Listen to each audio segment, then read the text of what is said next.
Assalamualaikum, bagaimana kabarnya teman-teman? Semoga selalu sehat dan tetap semangat. Perkenalkan, kita dari kelompok 5, yaitu Fadila Nur Hasan dan Ardia Fausta Carla. Di sini, kita akan memaparkan materi tentang konstitusi dan tata perundang-undangan di Indonesia. Jangan lupa ditonton ya. Nah, di sini kita akan membahas yang pertama, apa itu pengertian dari konstitusi, tujuan konstitusi, fungsi konstitusi, sejarah dan perkembangan konstitusi, prinsip dasar dari konstitusi, dan yang terakhir, tata perundang-undangan di Indonesia.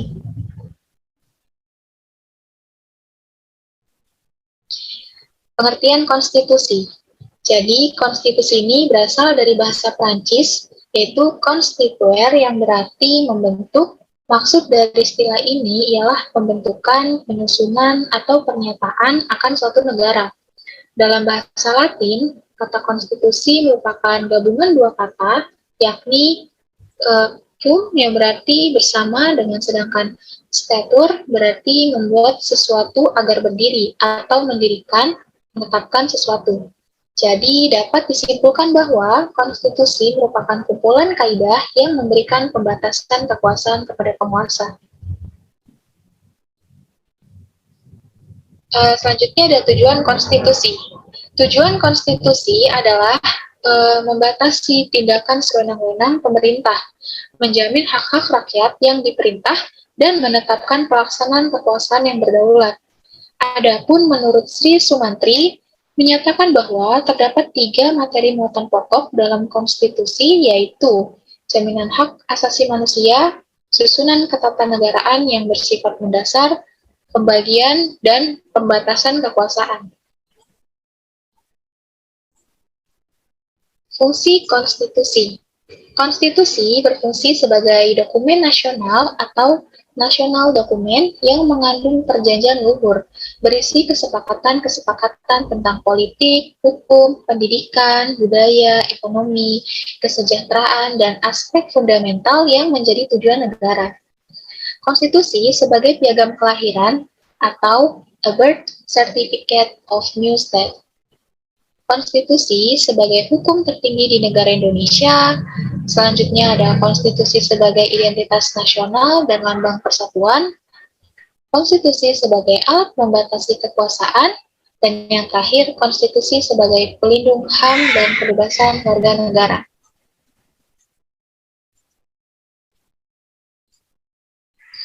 Selanjutnya ada sejarah dan perkembangan.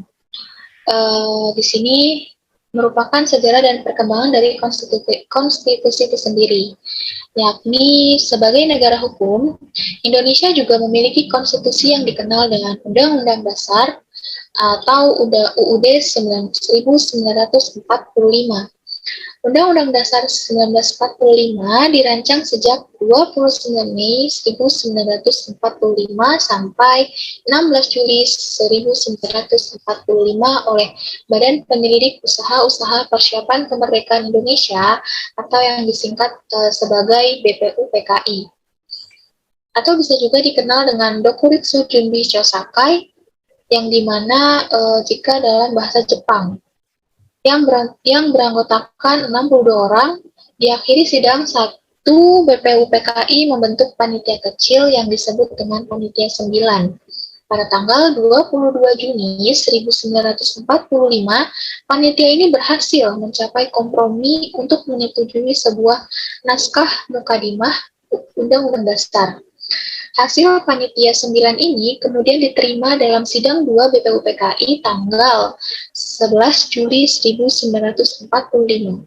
Soekarno membentuk panitia kecil pada tanggal 16 Juli 1945 yang diketuai oleh Supomo dengan tugas menyusun rancangan Undang-Undang Dasar dan membentuk panitia untuk mempersiapkan kemerdekaan, yakni Panitia Persiapan Kemerdekaan Indonesia atau PPKI tanggal 18 Agustus 1945. Sejak itu, Indonesia telah menjadi suatu negara modern karena telah memiliki suatu sistem ketatanegaraan, yaitu Undang-Undang Dasar yang memuat tata kerja konstitusi modern. Istilah Undang-Undang Dasar 1945 yang memakai angka 1945 di belakang sebagaimana dijelaskan oleh Dahlan, Tolib, dan kawan-kawannya, yaitu pada awal bulan tahun 1959 ketika tanggal 19 Februari 1959 Kabinet Karya mengambil kesimpulan dengan suara bulat mengenai pelaksanaan demokrasi terpimpin dalam rangka kembali ke UUD 1945.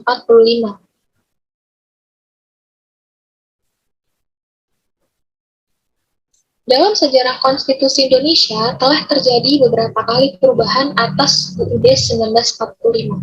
Sejak proklamasi 1945 telah terjadi perubahan-perubahan atas Undang-Undang Dasar Negara Indonesia, yaitu 1. UUD 1945 pada tanggal 18 Agustus 1945 sampai 27 Desember 1949. Kedua, Konstitusi Republik Indonesia Serikat itu pada tanggal 27 Desember 1949 sampai 17 Agustus 1950. Yang ketiga, ada Undang-Undang Dasar Sementara Republik Indonesia 1950, yaitu pada tanggal 17 Agustus 1950 sampai 5 Juli 1959. Dan yang keempat, ada UUD 1945, mulai tanggal 5 Juli 1959 sampai 19 Oktober 1999. Yang kelima, UUD 1945 dan perubahan 1 19 Oktober 1999 sampai 18 Agustus 2000. Selanjutnya ada UUD 1945 dan perubahan 1 dan 2 tanggal 18 Agustus tahun 2000 sampai 9 November tahun 2001. UUD 1945 dan perubahan 1, 2, dan 3 itu dimulai pada tanggal 9 November tahun 2001 sampai 10 Agustus tahun 2002. Dan yang terakhir ada Undang-Undang Dasar 1945 dan perubahan 1, 2, 3, dan 4 di tanggal 10 Agustus tahun 2002. Prinsip dasar konstitusi. Menempatkan warga negara sebagai sumber utama kedaulatan. Yang kedua, mayoritas berkuasa dan terjaminnya hak minoritas. Yang ketiga, adanya jaminan penghargaan terhadap hak-hak individu, warga negara, dan penduduk negara. Yang keempat, pembatasan pemerintah. Yang kelima, adanya jaminan terhadap keutuhan negara nasional dan integritas wilayah.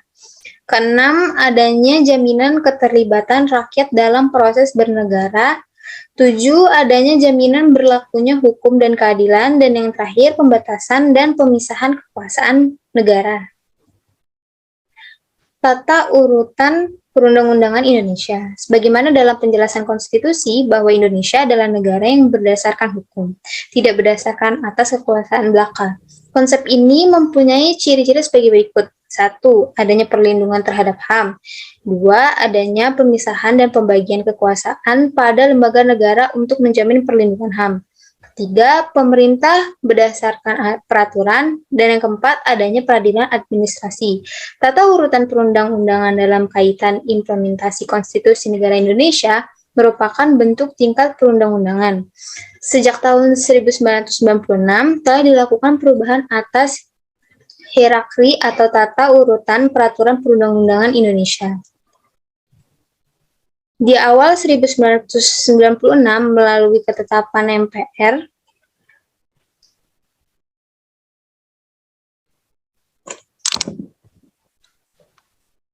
nomor 20 MPRS 1966 Lampiran 2 disebutkan bahwa peraturan perundang-undangan Indonesia sebagai berikut. 1. Undang-Undang Dasar 1945. Yang kedua, ketetapan MPR. Ketiga, undang-undang atau peraturan pemerintah pengganti undang-undang. 4. Peraturan pemerintah. 5. Keputusan Presiden. Dan yang keenam, peraturan pelaksanaannya seperti peraturan menteri, instruksi menteri, dan lainnya. Selanjutnya berdasarkan ketetapan MPR nomor 2 tahun 2000 tata urutan perundang-undangan yang berlaku di Indonesia sebagai berikut. 1. Undang-Undang Dasar 1945. 2 ketetapan MPR, 3 undang-undang, 4 peraturan pemerintah pengganti undang-undang, 5 peraturan pemerintah, 6 keputusan presiden, dan yang ketujuh peraturan daerah. Penyempurnaan terhadap tata urutan perundang-undangan Indonesia terjadi kembali pada tanggal 24 Mei 2004 ketika DPR menyetujui RUU pembentukan peraturan perundang-undangan dalam Undang-Undang Nomor 10 Tahun 2004 yang berlaku secara efektif bulan November 2004. Tata urutan peraturan perundang-undangan dalam UUPP ini sebagaimana yang diatur dalam pasal 7 adalah sebagai berikut. 1. Undang-Undang Dasar 1945, yang kedua Undang-Undang Peraturan Pemerintah Pengganti Undang-Undang, yang ketiga, peraturan pemerintah, 4 peraturan presiden, dan yang kelima, peraturan daerah yang meliputi peraturan daerah provinsi, peraturan daerah kabupaten atau kota, dan peraturan desa. Kesimpulannya, konstitusi merupakan kumpulan prinsip-prinsip yang mengatur kekuasaan pemerintah, pihak yang diperintah atau rakyat, dan hubungan di antara keduanya yang bertujuan untuk membatasi tindakan sewenang-wenang pemerintah, menjamin hak-hak rakyatnya yang diperintah, dan menetapkan pelaksanaan kekuasaan yang berdaulat. Dengan dibentuknya tata urutan perundang-undangan, maka segala peraturan yang bertentangan dengan peraturan di atasnya batal demi hukum dan tidak bisa dilaksanakan. Kami berdua, kurang lebihnya mohon maaf. Assalamualaikum warahmatullahi wabarakatuh.